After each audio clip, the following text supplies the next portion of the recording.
Thank you for joining us for Soiled, Digging into Flavor. I just want to take a moment to say thank you to Campari, who sponsored this session, and also a big thank you to the CAP family for putting this all together. They did it all teams, all hands on deck for this session because we had so many details that were attached. So please, if you see a CAP, give them a high five and thank them for all of us.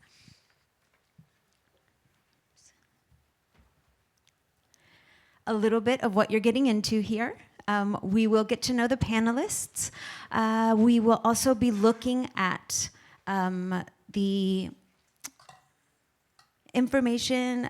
We'll look into terroir. We'll understand that a little bit more deeply. We will be looking into regenerative and holistic agriculture. We'll be talking about different types of soil formation and soil types. Then we'll be looking at microbiomes, finally different types of climate, and then we will have a question-answer session as we're tasting through things as well. So if we can just remember, don't skip ahead by sipping, and also please save the questions till the end because we have so much to get through, as you've noticed. So we'll start with me. Hi. I'm Zahra Bates. I have been in the hospitality sector for 40 plus years. I have focused specifically on cognac for the past 10 years, and I've worked with Mathieu, who you'll see through video, for many years. So any questions that come up around grapes, I will be covering that. And then I would love to introduce Iain. Hey folks, I probably won't need this. For those in the room that hear my voice for the first time, obviously I'm Scottish. You may have a problem with understanding some of the things I say, but there's some of my colleagues in the middle of the room there, so I'm sure they'll be able to help translate for me. My background's actually slightly different to the other two. I'm a master blender and master distiller, so I was the legacy master blender and distiller for Suntory before we came across to Beam Suntory. So in the last 10 years, I've spent a lot of time doing global education, so going out, teaching people about some of the facets of the spirit that you don't actually get a chance to see. So today we're going to have some fun. We're going to enjoy ourselves. If you've got any questions, keep them to the end. Even if you think it's a silly question, just remember, there's no such thing as a silly question. The only silly question is the one you don't ask. So please feel free to ask any questions you have. I got my own, Iain, okay? Jeez. Hi, y'all. My name is Tyler Wang. I am very lucky and very proud to be the brand ambassador for El Tesoro de Don Felipe Tequila. I'm also very lucky to be on this stage. These are two of the richest wealths of knowledge I've ever worked with. So I feel like I'm just lowering the general IQ being up here. But I am excited to bring some stories of La Alteña, some stories of the world of agave spirits, to talk about terroir, and of course, the soils and climate that make up our wonderful world.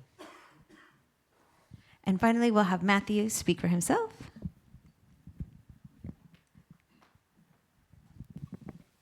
Hi, I'm Mathieu, responsible of Domaine Guillotot Estate, cognac producer located in the southwest of France, in the controlled area of cognac.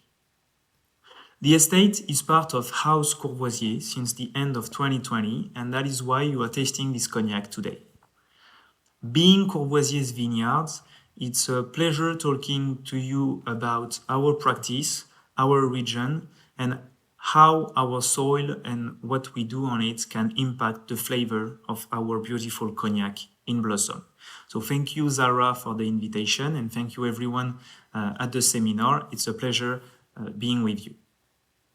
I will start by talking about a little bit of history and how we think about the farming in the cognac region. So we already knew that since the 11th century, wine from the region was appreciated by Northern Europe, and the distillation arrived later than in the 17th century with the trading of the salt and the wine alongside the Charente River. Later, end of the 19th century, we had the phylloxera crisis that destroyed a big part of the European and French vineyards. And after that, a research center was created in the region. They use graft from American rootstock resistant to the phylloxera and a variety, white variety called Uni Blanc, but white variety French, ideal for the distillation.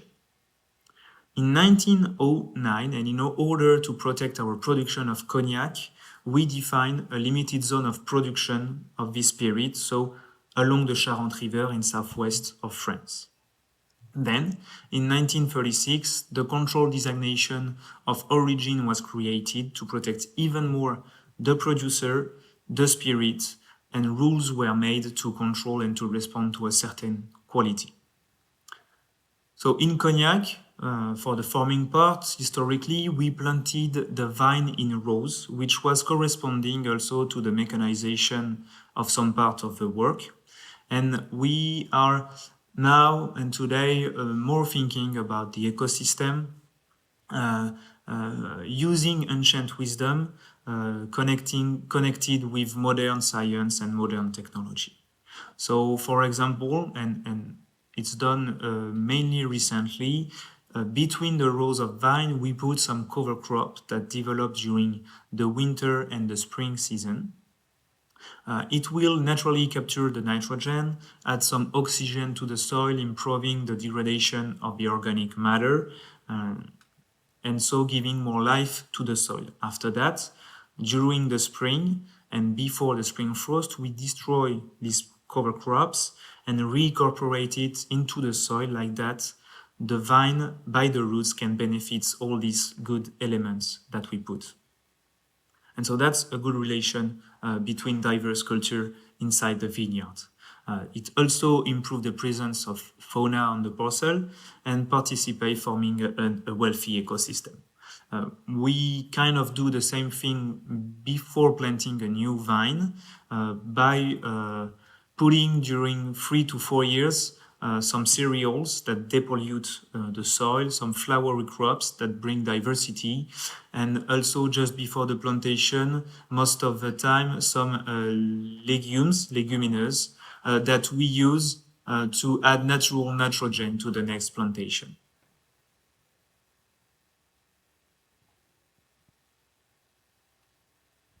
Awesome. So the next one we're going to talk about, can everybody hear me okay? Yeah, good. Okay, we're going to talk about terroir. Terroir comes from the Latin word terra. It's a translation, and it basically means a sense of place, the essence of a place. So, you do need apologies. I'm causing chaos here. Terroir, when you think about it, is a cultivated ecosystem in a given place. So it's a unique set of properties in a given environment. It talks about the topography. So it talks about the camber of the land, you know, whether you're slightly up a hillside, whether you're facing north, whether you're facing south, depends on the sunlight you get. It's about the geology. So it's about the structure of the soil. It's about the texture of the soil and actually what's in the soil as well. It's about the processes that are local. You know, you'll know that if you go to Mexico, the distillation's different to Kentucky, so it's very much a sense of the processes that take place in these areas. And it's also about the people. Okay, so the people are instrumental to everything about terroir. So just remember, really, topography. It's about the angle, the shape of the land. It's about the climate. Do we get sunshine? Do we get rain? It's about the geology and the soil structure and the soil texture. And then we always say it's about the local processes and the local people that do it. So just remember, a cultivated ecosystem means that it's something that's actively farmed, it's an agro culture, and it's in a given place. That means that you can move a certain distance away. Anybody here bake bread? Anybody make sourdough bread during the COVID pandemic? Yeah? Okay. Where do you live, my friend? Toronto. You're in Toronto. It's a great city. I love Toronto. Yonge Street. I once made the mistake of thinking it was quite a short street. It's the longest street in the world and goes all the way to the Manitoba border.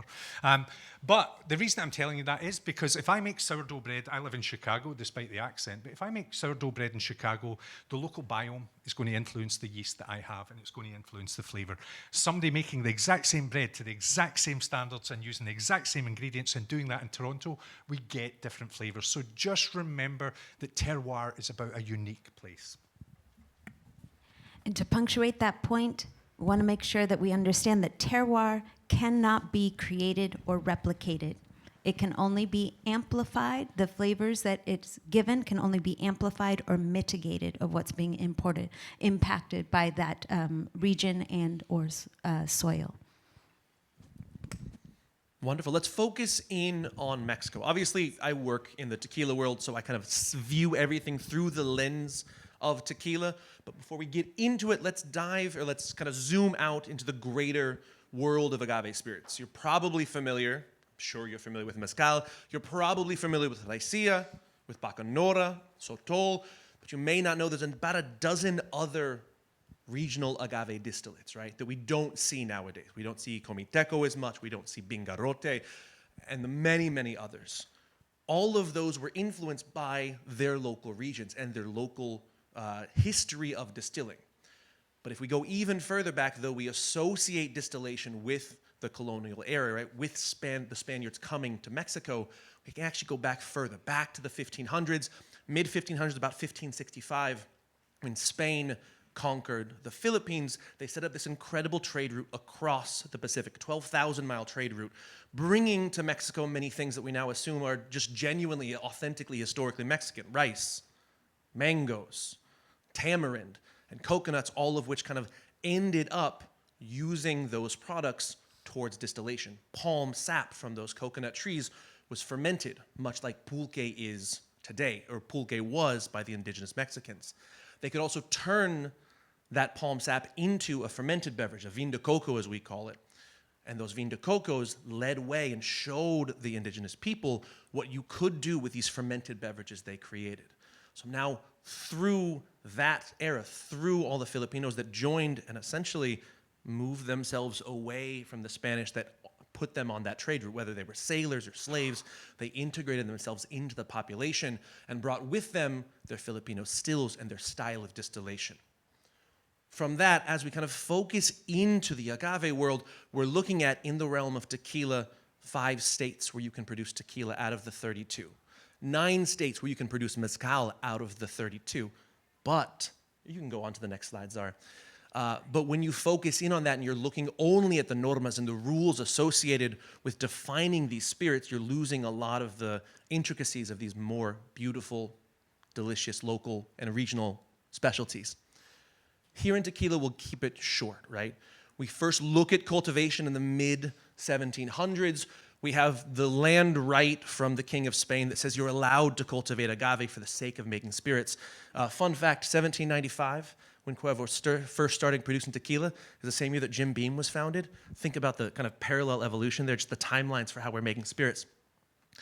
And because of that, because of these lands that were then turned into cultivated agave, the Tequilana Weber Azul that we now, of course, have to make tequila out of was one of only about 5 to 7 different agaves that were used at the time to produce tequila. But because that agave was native to the land, native to the soil, used to growing in this environment, we focused in on Tequilana Weber Azul. In that time, a huge land rush came to the town of Tequila, people growing agaves to sell into this commercial industry until about the 1800s, when people like Don Pedro Camarena, our master distiller's great-great-grandfather, moved these agaves from the Tequila Valley 100 miles away, multiple thousand feet above sea level, higher than they were in the valley, to different terroirs, different climates, and different soils that now influence the various tequilas and agave spirits we drink today. Thank you, Tyler. Would you like Iain to go into regenerative agriculture? Okay, just one caution when you're actually thinking about terroir here.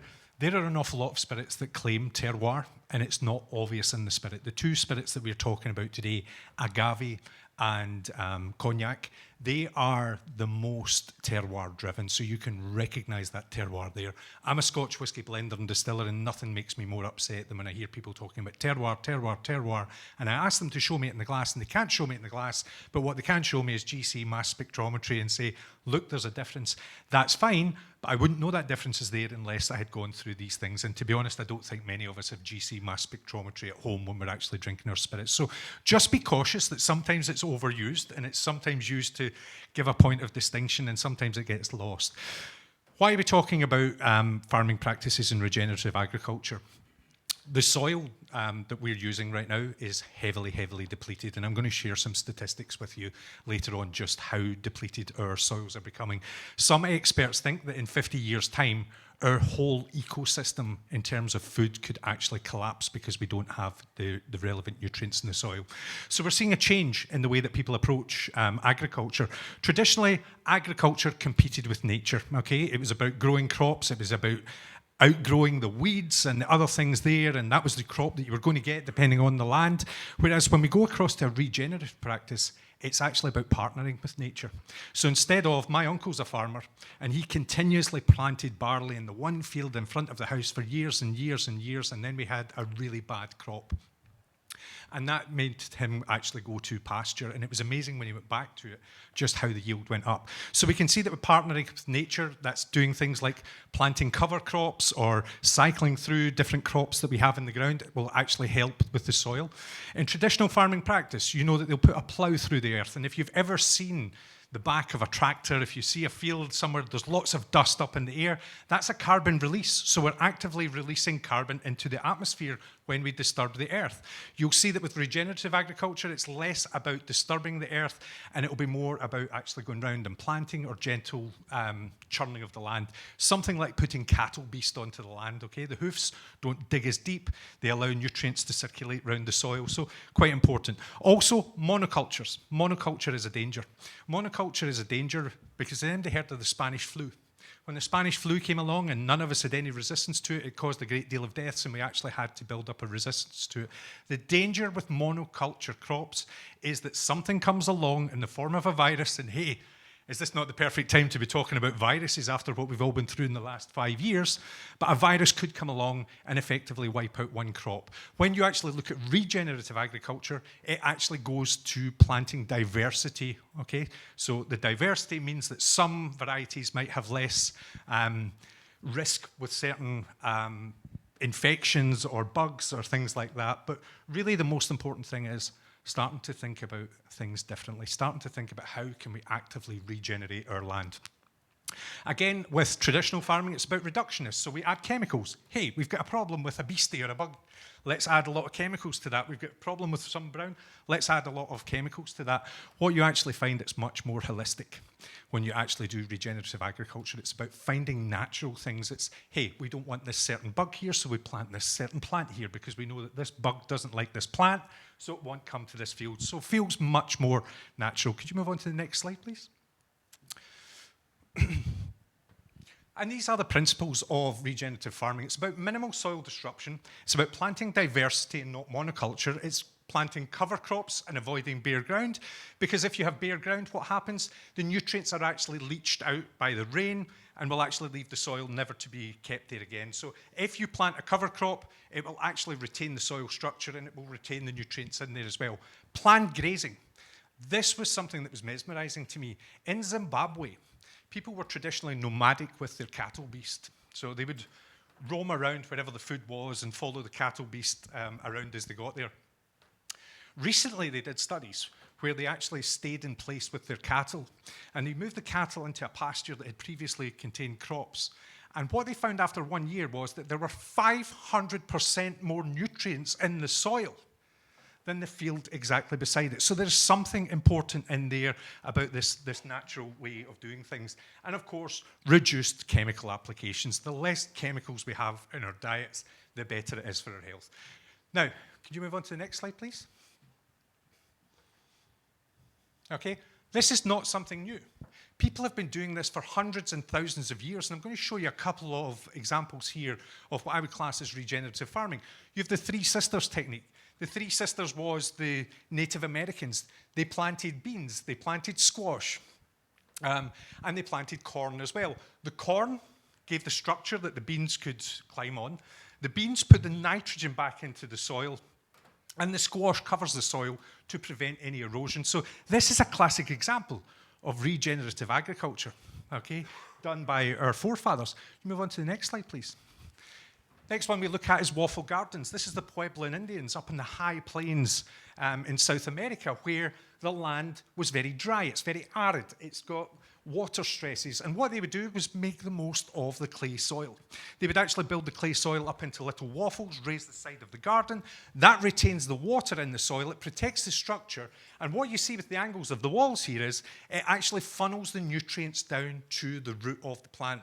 So again, another way of making sure you do the most of the land. And can you move on to the next slide, please? Third one here, more typical of something you would actually see in Europe, and this is called alley cropping. This is where we cut a channel in the forest, and that forest actually creates its own microclimate, okay? You have the trees that actually balance the temperature. They give you a place for pollinators to be in as well, and we'll talk more about that with my friend Tyler when he's talking about El Tesoro. So the canopies protect the crops from the wind. They also really gauge the heat in there. The woody roots prevent soil erosion and retain water. And as I said, the canopies create that microclimate there. So when we actually think about regenerative farming, there is a lot of it going on. We probably just need to do a little bit more of it because we need to make our soils healthy again. Thank you, Iain, for addressing all of the different types of regenerative agriculture and helping us understand the different terminologies between regenerative agriculture and holistic agriculture and what those mean. Can we also, I'm going to give it right back to you. I don't know why you're relaxing, because I want you to really talk about the things that are where we can influence. I said earlier, you can't recreate, but you can amplify or mitigate. Absolutely. Should we move on to the next?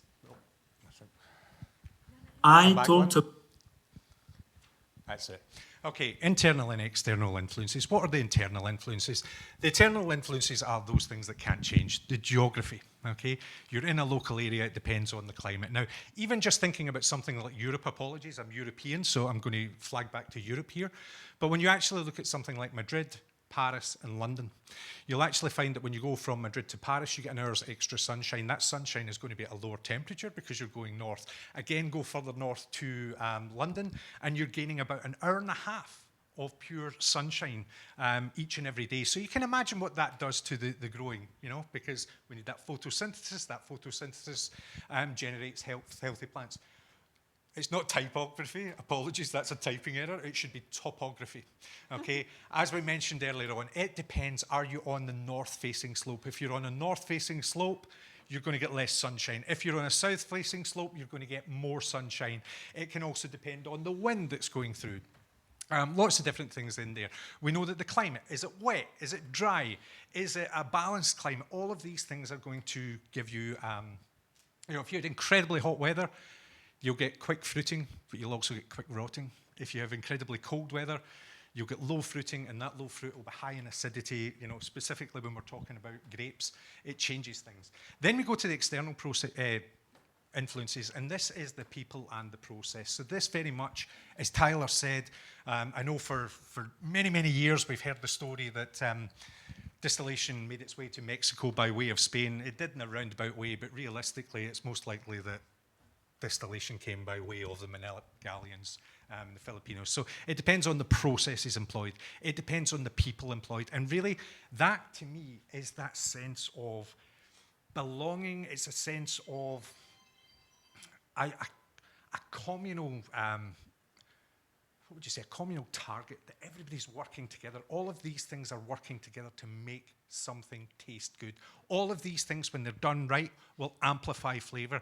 All of these things, with the weather, we can actually damage flavor if they're not managed appropriately. So that's why you'll see different harvest types, etc., at different plants. Why people are so important, not just the people who make it, but also that generational knowledge that's passed down, that you learn certain things just by, it's not just that this has always been done, it's also that this is the thing that brings out the best in this product. So thank you for that, Iain.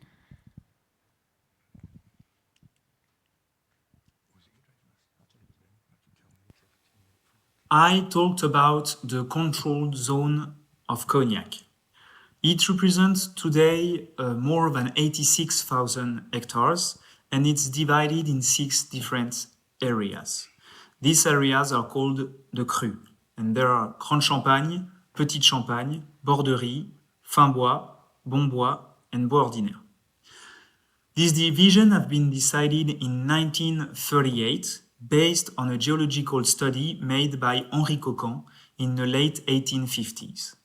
He analyzed diversity of the soil and related that with the tasting and the type of spirits produced in these different areas.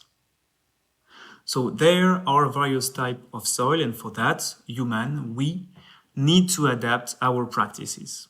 As I said earlier, we first adapted the digital to American rootstock to resist the phylloxera crisis, but also resist differently to the type of soil that we have within the region. If there is limestone or not, and the quantity of limestone, the drainage of the water or not. We also chose to plant the vine between 2,000 and 3,000 feet by hectare, responding to what we need to produce to make the cognac. And we chose a variety which responds to the production of nice and fine spirits. The main variety that we use in the cognac to produce our spirit is the Uni Blanc. It's a high producer of grapes with a high acidity, very useful for the conservation of the wine, and with a low ABV, which allows us to reach the good concentration of aroma in our wine. About the weather, being in the west of France and not far from the coast, we have an oceanic climate in the Cognac region, which is more temperate than the continental one, and the average temperature per year in the region is around 13 degrees Celsius. The average precipitation is between 750 and 800 millimeters per year. As the rest of the world, we are impacted by the global warming these past few years, and with increasing temperature in winter and summer, and less effective rain, meaning the rain falling during the good timing of development of the vine than we had before. And so everything together, the soils that we have, the climate, the human influence make the terroir, and so the specificity of each region, and here the cognac production and flavor. So what I wanted to draw attention to, and when he's talking about the rain there and how global warming is happening there, is this is a dry growing region, meaning that only Mother Nature can water these plants. Once they graft and put it into the soil, they water it that one time, and then the rest of the time, it is the impact of Mother Nature. Tyler? Now, I often go on and on about how agave spirits are unlike anything else we make spirits out of, right? When you're thinking about grains or even grapes, these are things you can harvest every single year. But if you know anything about tequila or mezcal, you know the agaves themselves, whether you're talking tequilana or you're talking many of the agaves used for mezcal production, take a minimum of 6, 8, sometimes 10, up to 25 years to reach maturity before we can harvest them and turn them into tequila. That means the time they spend in the land pulling up those nutrients and informing the flavors we eventually love is really impactful on where they are grown. I mentioned there are 5 states where you can produce tequila. We can produce agaves to make tequila. Realistically, we only focus on 2 regions, right? 97% of tequila is made in the state of Jalisco, between what we call the valley or the lowlands and the highlands of Jalisco, Los Altos, right? The valley. We say valley, we say lowlands. Lowlands is so relative because as you see, the lowlands are about 3,000 to 4,500 feet above sea level. We call them lowlands. It's a valley because it's in the shadow of this beautiful volcano, the Volcán de Tequila, where the Tequilana Weber Azul gets its name. And as such, those agaves named after the volcano were native to that specific soil. There in the valley, we actually have a really unique soil that is very, very shallow. Because of the volcano, thinking of lava runs, right? Lava runs form the valley, and on top of that, we have very shallow soil depth, only about 18 inches of soil for the agaves to dig deep into. So the agaves native to that region have very shallow root systems. because of that, and we'll talk more about the volcanic soil later and how that influences the agave, but they have a very kind of particular need. Now, it wasn't until the 1800s, as I say, late in the 1800s, these agaves got uprooted and moved 100 miles away towards the east and another few thousand feet in sea level to the highlands of Jalisco. There, the soil is dramatically different, still influenced by the volcanoes and the ash that can help bring nutrients to those soils, but we're now talking deep soil beds and clay-heavy soils. These clay soils that retain water allow the agaves a different element, a different interaction with the earth, and of course we'll talk about those soils going further. But between these two growing regions, the town of Tequila, the valley of Tequila, and the highlands, where now 70% of all agave is grown, you see just this one plant, Tequilano Webrazul, taking over the landscape and really, endangering us to the idea of that monoculture that is, I wouldn't say paramount. What's the opposite of paramount? Super, super bad, I guess. But really puts us in danger. Programs like the Bat Friendly Project and other elements trying to reinvigorate and diversify the DNA of these agaves are the only way forward to make sure we have safely produced agave and more tequila to drink for years and years to come. Thank you for bringing that up, because now we're going to have Iain talking about what's the difference between soil and dirt and how is soil formed. The expertise of a distillery, soil and how it's formed. What is soil? That probably feels self-explanatory to most people. It's what we walk on every day. There is a difference. Dirt is what's in the air. So Zahra has got a great statistic, which, apologies, I get into New Orleans at 4 o'clock this morning. I've had about 2.5 hours sleep, so I'm not going to remember the statistic she told me this morning, so she's going to pick it up. But really, actually, when you think about the soil, it is that top surface in which all plant life grows. How does that come about? Well, again, that is regional. That depends on the geology. That depends on the local rocks that have broken down and are in the soil. It depends on the plants that were grown in the area, because they're going to leave a residue in the soil. It depends on the humans that were there, and it also depends on the animals that were there, because they're going to put more organics into the soil as well. It's about the water, because the water's important. Without the water, the biome won't work. But as Zahra will likely point out, that also is a problem, because soil can lead to erosion, and that's one of the reasons that we actually promote cover cropping, because that will actually support any of that running off. And then you have the air, and the air allows the minerals to move around the soil and make sure that you have a healthy soil structure. So really, just remember, soil is different to air, and Zahra's got a fantastic statistic about 1 tablespoon of soil. So the difference, obviously, between dirt and soil is dirt is generally something you don't want, something you clean up, and more likely than not, it's something that doesn't have living things as much in it. Organic material is vital to soil. Soil, in 1 tablespoon of soil, there are more living things than there are humans on the planet.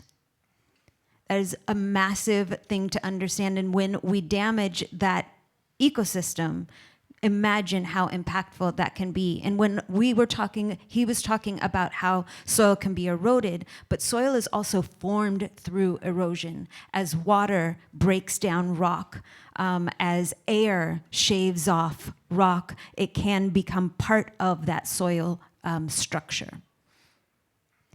And funnily enough, we're going to start talking about different soil types now. These are major soil types.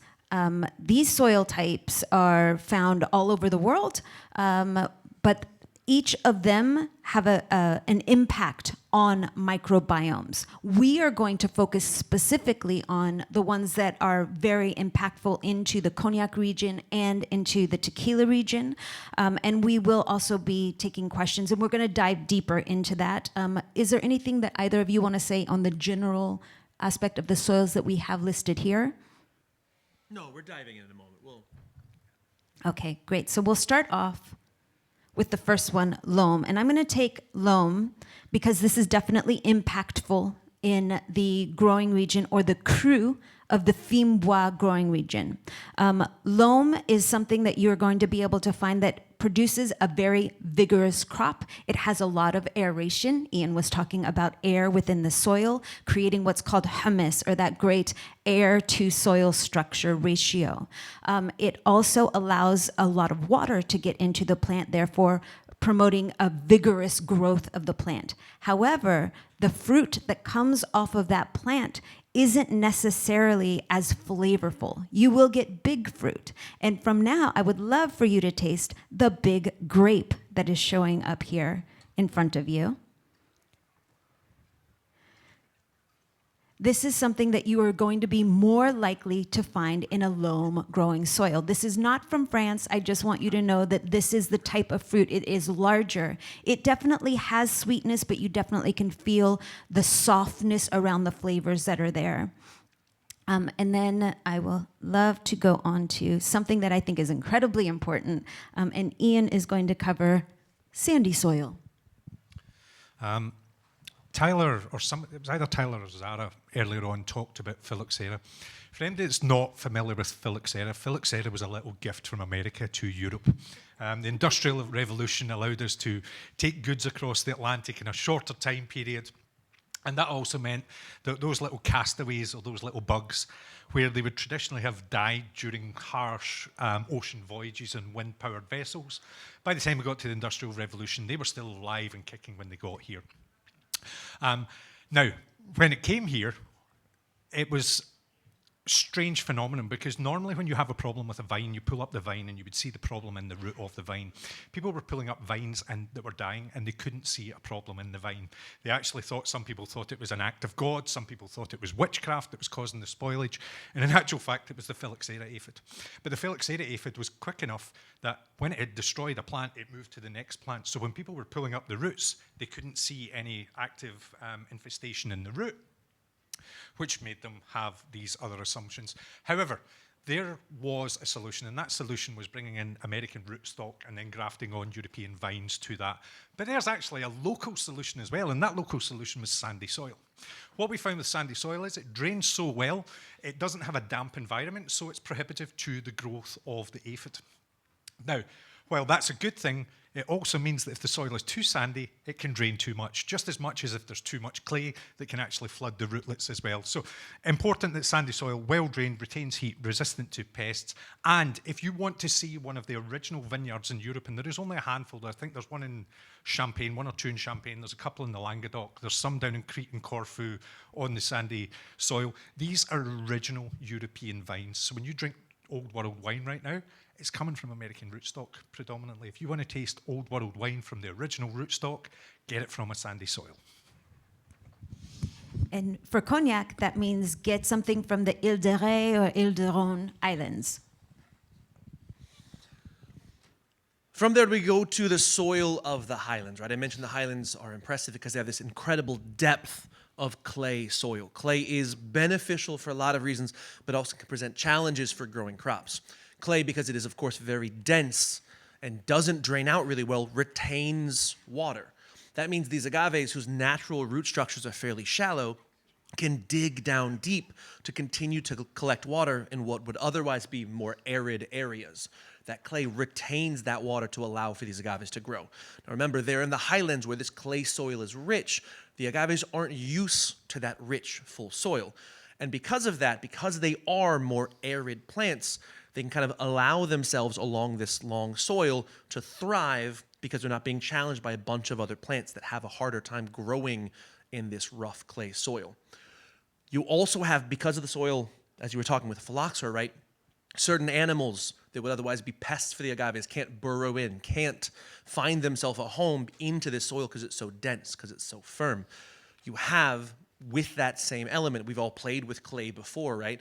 As the summer sun hits it, it can form a barrier over the top of the soil, keeping those nutrients, keeping that water locked down deep, but allowing kind of a barrier between the outside world and deep, deep in the soil. In the highlands particularly, we have a really high iron content in our soil, which is great for the production of agave, but may not be as good for other products grown there. You will see, of course, other shallow root bed vegetables grown in that region. We do, as Iain suggested with the Three Sisters, rotate through corn, oats, and beans to make sure we're revitalizing that, and those shallow soils, sorry, I should say the shallow roots, allow us to bring nutrients back into what would otherwise be tapped clay soil. In fact, now we have a wonderful chance. This is a special little taste, y'all. We rarely get to taste roasted agave here in the States, but in your cup above, should be on your top right side, that is roasted agave from La Alteña. We won't talk about how it got here. It's super legal and stuff. I will encourage you, in tasting agave, there are two main parts. You have the pencas, the arms that have tough fibers, and the corazon in the middle that you can eat the whole thing. This is penca. You'll notice it's fibrous. Chew on it, and then spit out the fibers. You don't want to take those down, but you'll notice this rich, sweet characteristic, reminiscent of maybe sweet potato, roasted parsnips. Just joy. I love this. Unfortunately, I don't have an example for you from the valley, but all of these richer, fruitier aromatics and flavors you're tasting now inform, of course, that beautiful tequila. Thank you so much, Tyler. Next here we have chalky soil. Now, the chalk is formed during the formation of the earth. After the waters had receded from the land, there were a lot of crustaceans and mollusks that were left on the soil, and that broke down into chalk. This is also a limestone-rich soil. What's important to remember about this soil is that it holds onto water really well. It has good drainage, therefore allowing the chalk itself to hold onto the water, and therefore it gives the plant a perfect growth cycle because the plant can tap into the water as it needs it.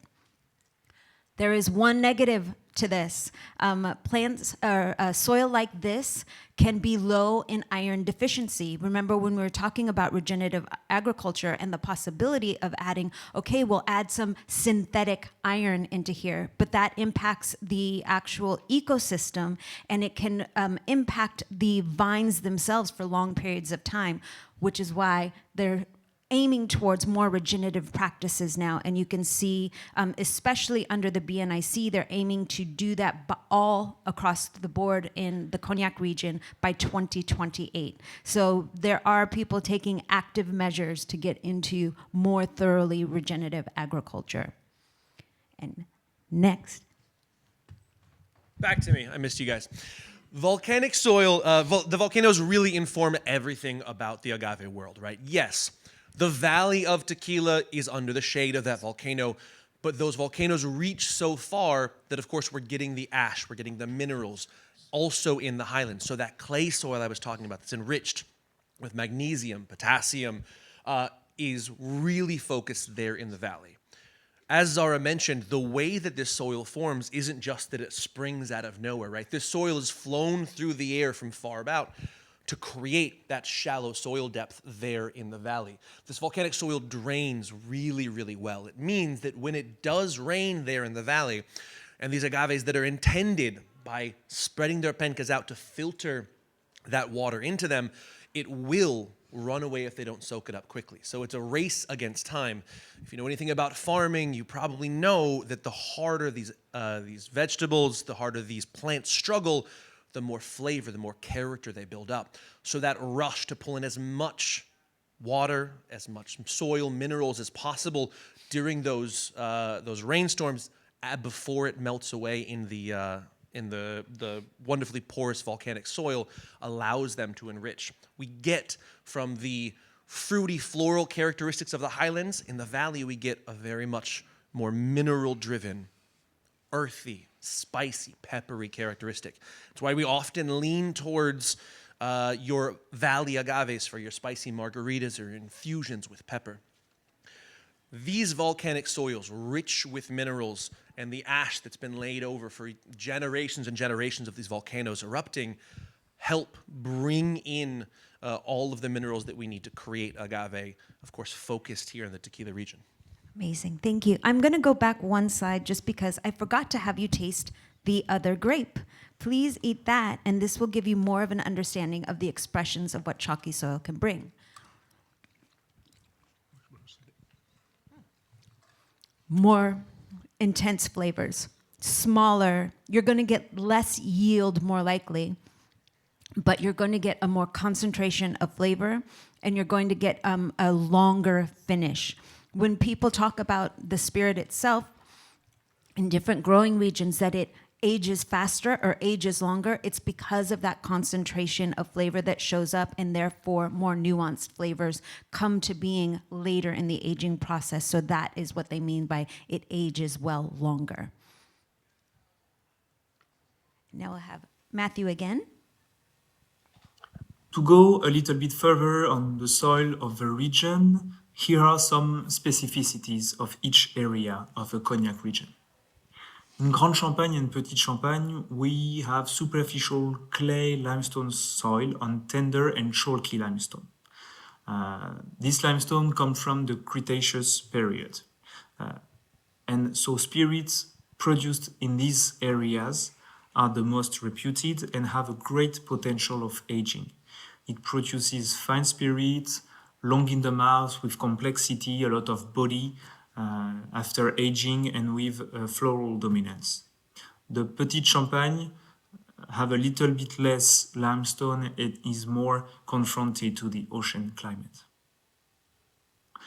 On the Bordeaux region, which is the smallest cru of the area, of the Cognac area, we have a clay and silica soil with the presence of flint. It ages a little bit faster than the Champagne region, but it will give really floral notes and a characteristic violet. On the Framboise region, we're on a superficial clay limestone soil, so quite the same balance on Grand Champagne and Petite Champagne, but here it's hard limestone from the Jurassic period with a lot of rocks, and this type of soil, we call that in the region groix. So we also share in the Framboise region a lot of clayous soil in this area, which is, by the way, the largest of the region. So it's very expressive at the beginning with a lot of fruitiness, a lot of roundiness on the eau de vie, and a hint of grapefruit flower notes, and it ages also faster, even faster than the Borderie and the Champagne region, with a little bit less complexity. On the Bois region and Bois ordinaire, so Bon Bois and Bois ordinaire, we have more sandy soil and coastal soil here. It's a little bit less expressive than the Framboise region, and the spirits coming from this area have really fruity and sharp notes. At Courvoisier, House Courvoisier, we work with 5 of the 6 crus, so we exclude the Bois ordinaire, the one from the coast. And we like to call that the rich palette of cru, because as you know, Cognac is a blend of various eau de vie, and we can use the spirits coming from these diverse areas with diverse characteristics to produce our fruity and floral cognac, the cognac in blossom that we produce at Courvoisier. So as you've noticed from what he was talking about, there are dominant soil types in each of the growing regions. It's not just the one growing type, but there could be differences here. And this is how we understand the differences by talking about soil structure and soil texture. Okay, soil structure. Soil structure is really about, sorry, I'm throwing shit about, is about the proportion of what's in the soil. So it's how these different types of soil actually clump together, and then the different environment they give. Whereas the soil texture is actually about the soil itself. So sand, if you feel sandy soil, sand are really quite large particles, so you'll feel it really quite gritty between your fingers. If we look at something like loam, it's going to be a smooth texture between our fingers. And if we think about clay soil, if you ever made a mud pie as a kid and expressed some mud between your finger and it produced the sausage, that's probably going to be clay soil. Now, Clay soil, as I said, can sometimes be prohibitive because it will retain water. That can actually drown or overwater some of the acrospires and lead to seepage as well. But obviously, sandy soil drains incredibly quickly, which means the nutrients are going away. So you need a good mix of healthy soils of different types to give you something really meaningful. And again, if you've got a heavy clay soil, depending on the plant that you have, the roots might find it too difficult to actually penetrate through it. So you take your finger and you push it into sand, it's really quite easy. You start sticking it into clay, and you're going to have to put a lot more force to actually get down and through that. Okay. Okay, microbiomes is the next one. Microbiomes are tiny colonies or colonies of tiny living microorganisms. That can be bacteria, it can be viruses. You can see here we've got archaea as well and fungi as well. Why are they important? Well, as we know, we have biomes in our body, we have biomes in our stomach, and what does that do? It helps us to digest food, it helps us to take the best from food. And really, those local microbiomes are essential to what we're actually wanting, the healthy growth of a plant. If you don't have a healthy biome, you're probably not going to have a healthy plant growth. Now, you'll see, just going back one quickly, one of the important ones there that's less spoke about, archaea. Archaea will actually take ammonia and convert it into nitrogen and other nitrates as well. So actually having those in there allows us to put nitrogen into the soil without nitrogen applicants as well. Okay, for the soil, we know that soil microbe is essential to the health of the ecosystem, as I said. It also helps to detoxify pollutants, but also remember that some viruses are bacteria and they can live in the soil as well. So you'll see certain areas of the world. There's an island off Scotland, we call it the Anthrax Island because anthrax was tested there. Anthrax is a bacteria. And then after we tested it, we discovered it took an awful long time to go away and it's still shut off. So the soil, while it can be good for the plant and detoxify, if the soil's wrong, it can actually toxify the plant as well. The biome provides the nutrients, and as I said, the archaea convert that ammonia into available fixed nitrogen for the plant to use. Have I got another one as well? Yeah, so this one I'm going to touch on briefly. When we were coming here and thinking about how did we talk about nutrients in a meaningful way, between 1938 and 1991, sorry, I'm going to read this here. Wheat has lost approximately 50% of its protein. It's lost about 40% of its minerals as well. What's most disturbing is that about 80% of that activity has happened in the last 40 years. So all that loss of protein, all that loss of minerals has happened in the last 40 years. If we continue to do this for another 40 years, 50 and 50 makes 100, we're going to lose all the nutrients out of our soil. And because we're here in the south, I thought I would bring out an interesting statistic. This was one that blew me away when I read it this morning, that collard greens in the last 40 years have lost 84% of their iron content. Okay, they've also lost about 37 to 39% of their vitamin A. Why is that important? We're producing more food than ever around the world. And we still have malnutrition. And we have malnutrition because the soils that we're growing in are unhealthy. So we need healthy soils to put the minerals back into our crops to make everything more healthy. So again, this is why we continue to touch on this. Remember the environment. It's important that we protect it. If we take from it, we have to give back to maintain it. Oh yeah, sorry. Blame the jet lag here. This is something, again, that struck me. This is the Dust Bowl. Okay, this is a Dust Bowl. It was around about the time of the Great Depression as well. So the two things came hand in hand. What happened here? People had depleted the resources and the minerals in the land, so they decided to use what other land was available. That land that was depleted became dusty. They then depleted that land, it became dusty, and what happened? You had a major problem. Now, this literally is the Dust Bowl. It looks like a Sahara dust storm. It was bad for people's health. It was bad for the environment. We've learned our lesson, but let's not go back there, and let's make sure we continue to protect and preserve our land. Thank you so much, Iain. Now we're going to Mathieu again, and we'll learn more about microclimates and mesoclimates. Cool.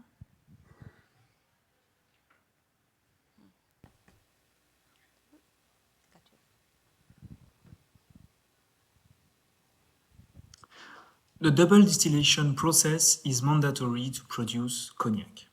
During this step, we concentrate the alcohol and all the aromas of the wine through the concentration of molecules as ester and fat acids, for example. Every house has a proper method. We use what we called at Courvoisier a customized distillation. We have, as we saw, different types of soil, and we adapt the type of distillation regarding the area of production. For example, in the Grand Champagne, Petite Champagne, and Borderie region, we said that the eau de vie produced in this area have a great aging potential. So to highlight the flavors that develop well in time, we ask our suppliers to distill the wine with the lees. The lees are composed with the dead yeast used during the fermentation process during the winemaking. They release the secondary aroma of the wine during the transformation of sugar in alcohol, so transformation of grape juice into wine. At the end of the fermentation, the dead yeast fall at the bottom of the tank, forming a little bed called lees. In the pot still, we put the clear wine mixed with the lees, so it's formed a troubled wine.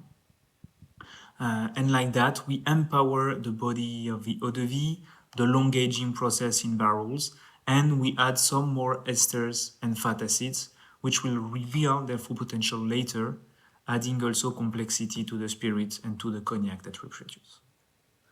In the Finbois and Bonbois region, we saw that the eau de vie produced is very expressive at the beginning with a lot of fruitiness, of floralness, and to highlight this characteristic, we ask the suppliers to distill only the clear wine, so without the lees, and like that the final product will remain with freshness and fruitiness. So we highlight with our customized distillation what the soil brings to our beautiful spirit. That was great, and we actually have an example for you to taste wine that's been done without the lees and on the lees. This is a single varietal, meaning this is only Sauvignon Blanc for both wines.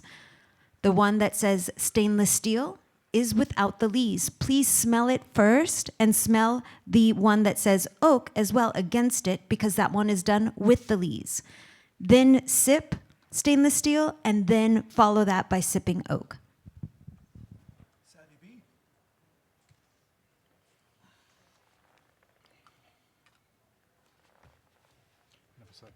Prefer the stainless steel. I really like that vibrant fruity.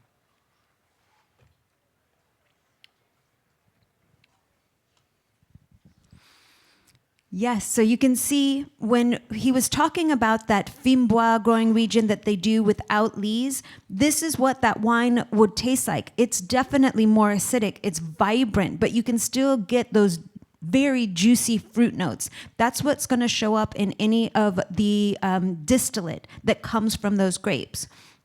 With the oak that's done on the lees, it is still fruit forward. However, there's complexity that sits at the back of the palate, and that would be something that you would more likely get from the Grand Champagne growing region or the Petite Champagne growing region. These are the ones that when we say you can lay it down for a longer period of time because of those deeper, richer notes, and then having the lees with it in the distillation process really amplifies that. That's part of when we were talking about you can amplify or mitigate what's happening in terroir. This is a perfect example of that.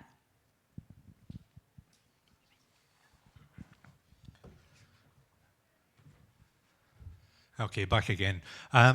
I'm going to move through the next couple of slides quite quickly, and if anybody's got any questions at the end, please feel free to ask them then, just so that we keep us on time. When we actually think about the climate, there's three different climates that we talk about. We talk about the macroclimate. The macroclimate is the climate of a greater and larger region. You then have the mesoclimate. So the mesoclimate, for example, could be a town within a region. So think about, Cognac, and you have the town of Angoulême further along. It's going to be slightly different as well. And then you have the microclimate. And here I'm going to dial in a little bit little bit deeper, to microclimate.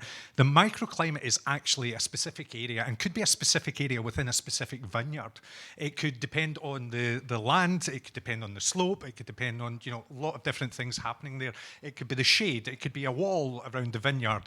But also, The climate within that vineyard is very, very unique, and you will actually find in some vineyards that they will choose to actually roll the grapes in certain different directions, and by doing that, it gets more sunlight, you get healthier grapes. So thinking about your climates, just remember your macroclimate is the greater area of it. So imagine French wine.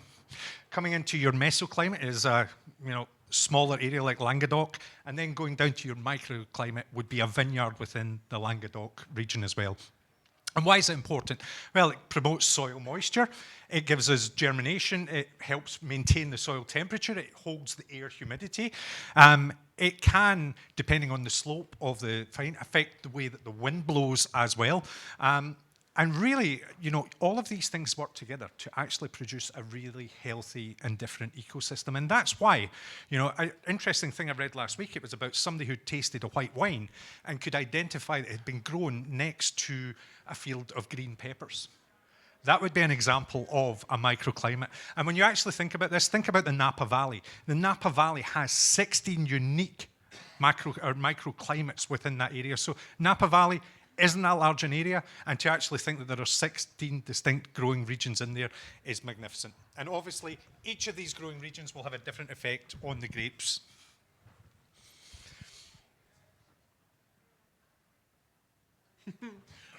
Back to the world. Oh, this is terrible. Back to the world of agave. Look, it's easier this way, okay?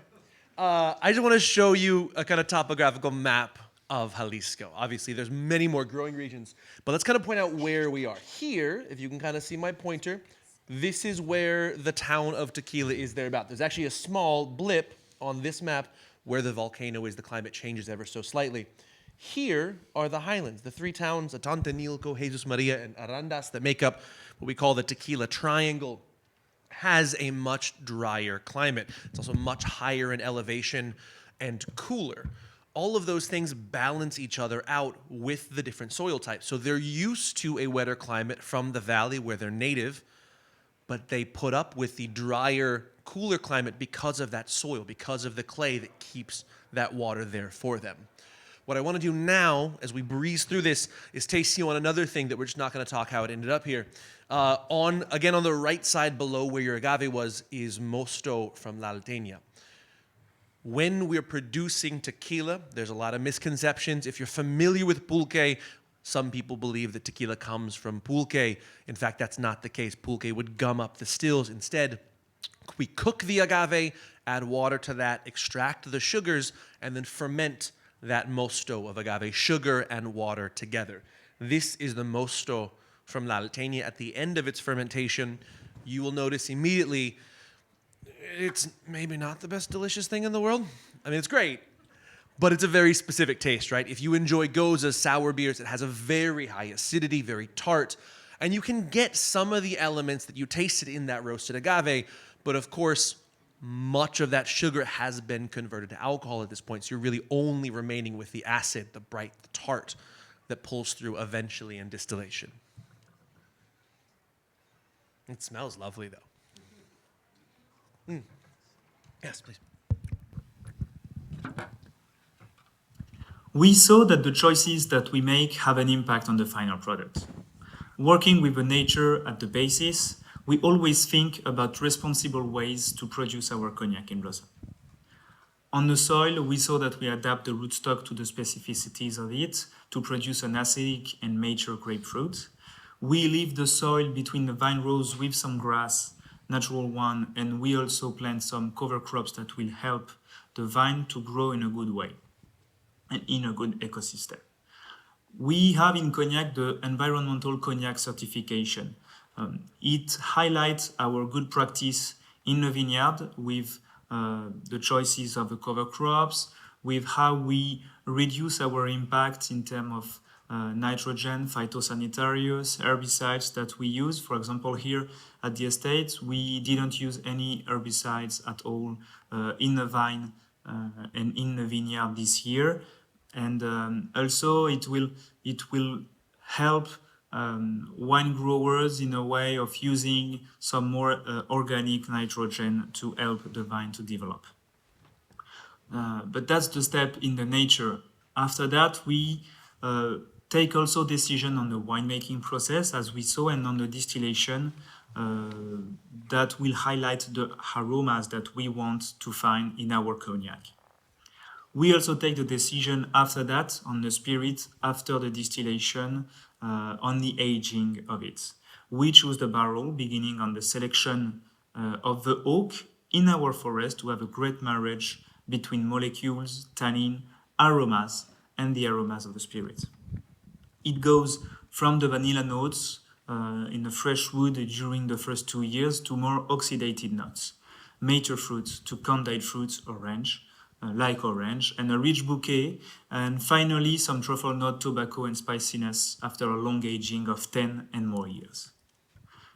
Ultimately, the blending will define the style of each house, of each cognac house.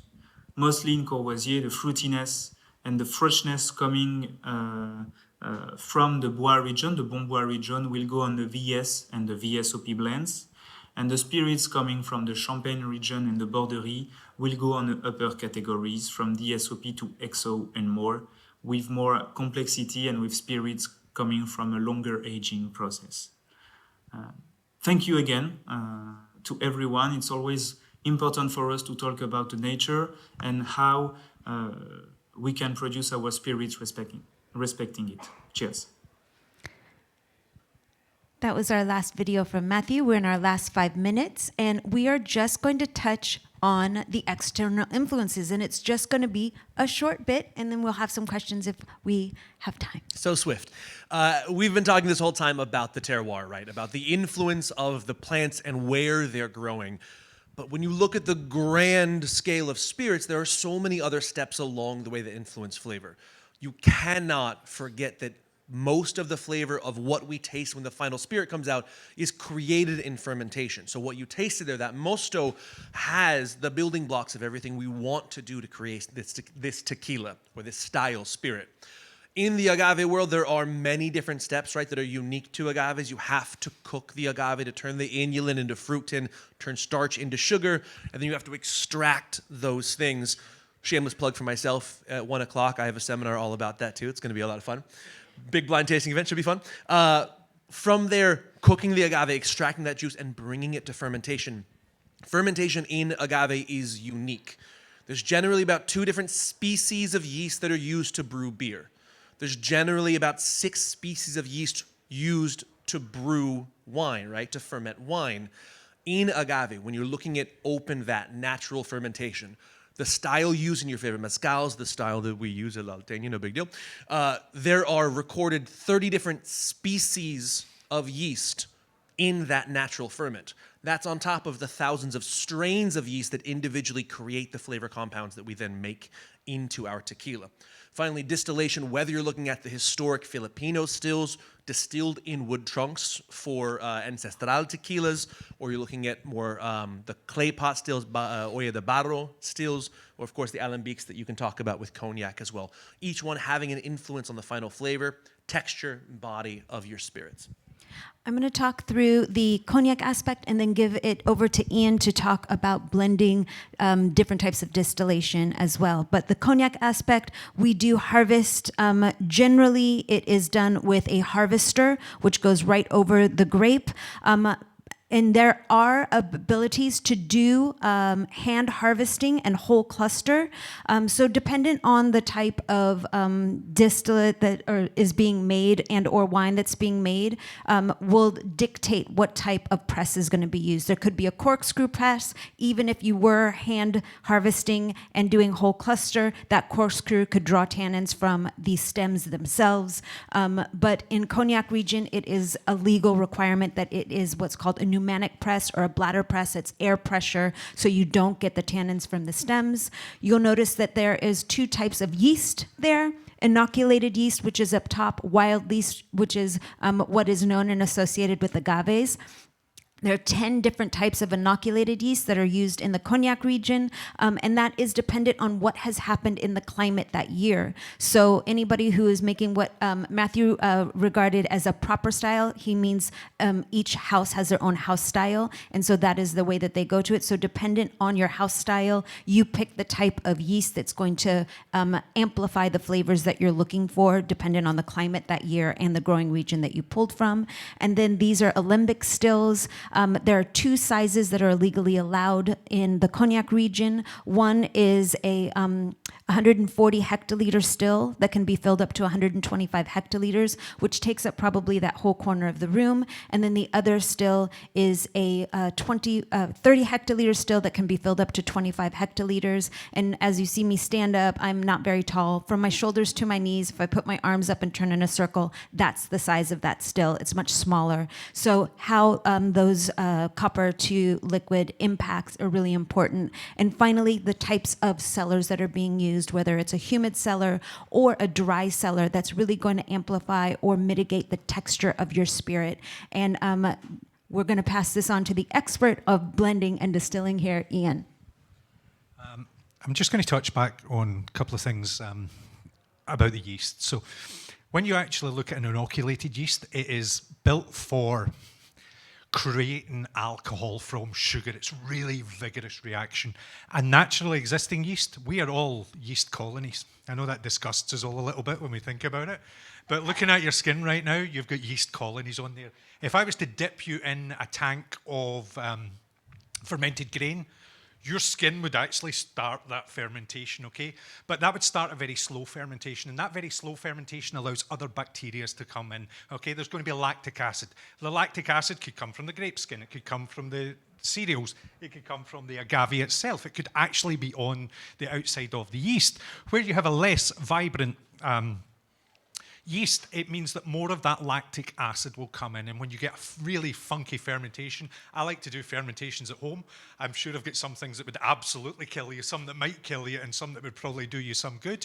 And that's, just depending on the type of yeast that you use.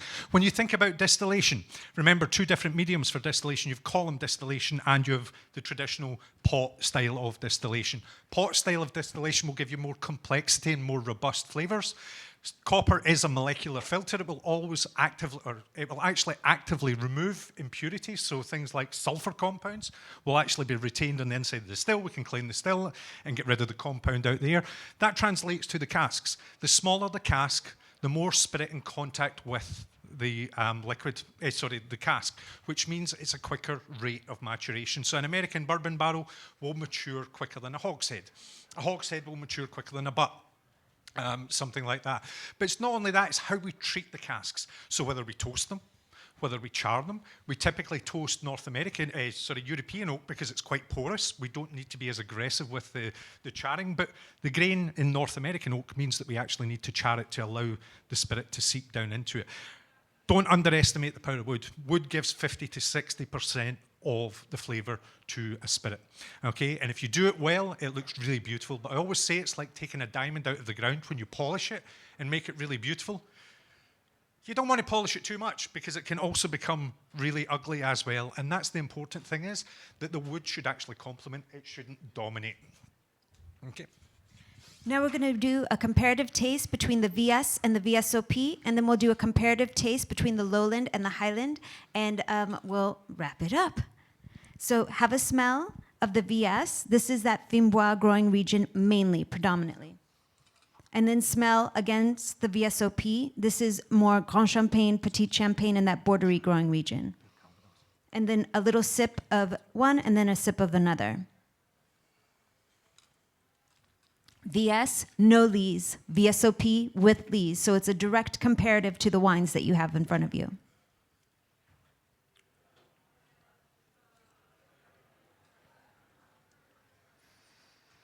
Notice that the concentration of flavor, remember the wine, even the grape itself, sat at the back of the palate. The VSOP, you'll notice, it really sits at the back of the palate and then opens up to that middle palate. So you're just concentrating those flavors through that distillation process.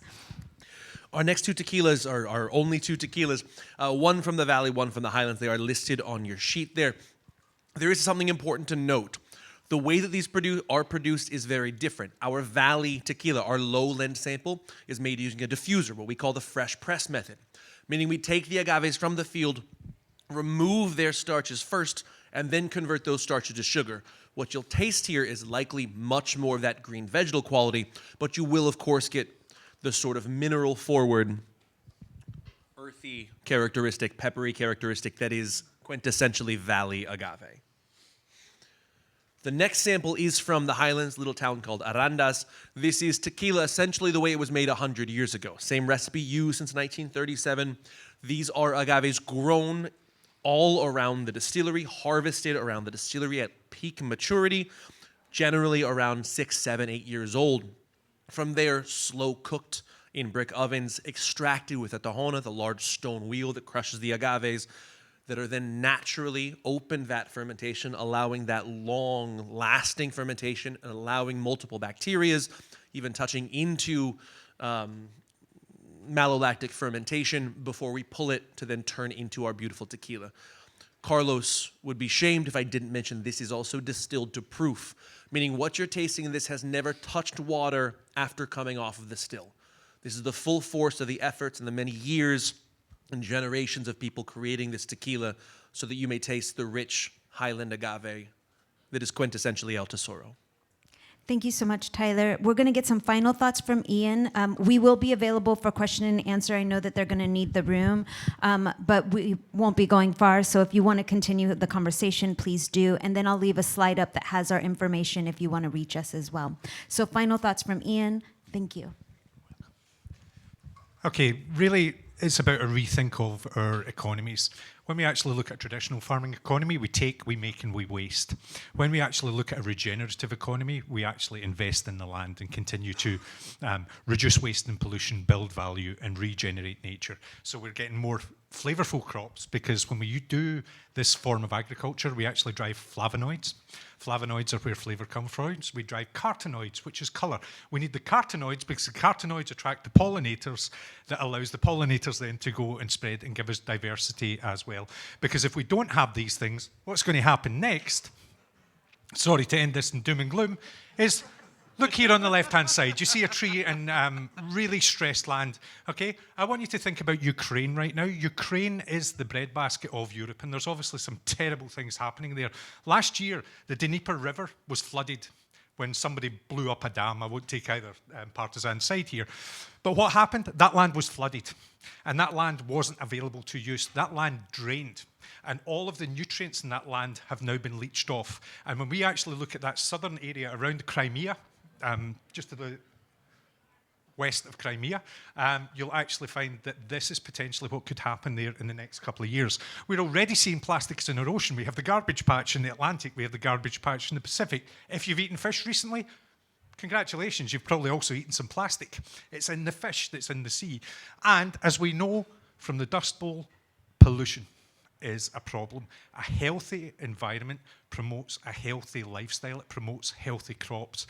And, you know, really, when we think about our crops over the last 20 to 30 years, we've grown for size, and we've grown for the crop actually coming to maturity in a given period, where before, it might take slightly longer before you would lift that off the field. You would have a rough area of it. Now it's almost overnight where we're doing it. So we need to go back and think about it, and that's why I love these two brands in particular, because you know, what you see them doing up in tequila, allowing some of the crop to go to flower, using pollinators there, what you see with the cover croppage, and some of the work they're doing at the chateau down in Cognac as well, just to protect the environment. It's something we should all keep conscious, and I know certainly now when I'm buying products, it's something I give much more attention to. But thank you so much. Anybody who's got any questions, feel free to grab us when we're outside.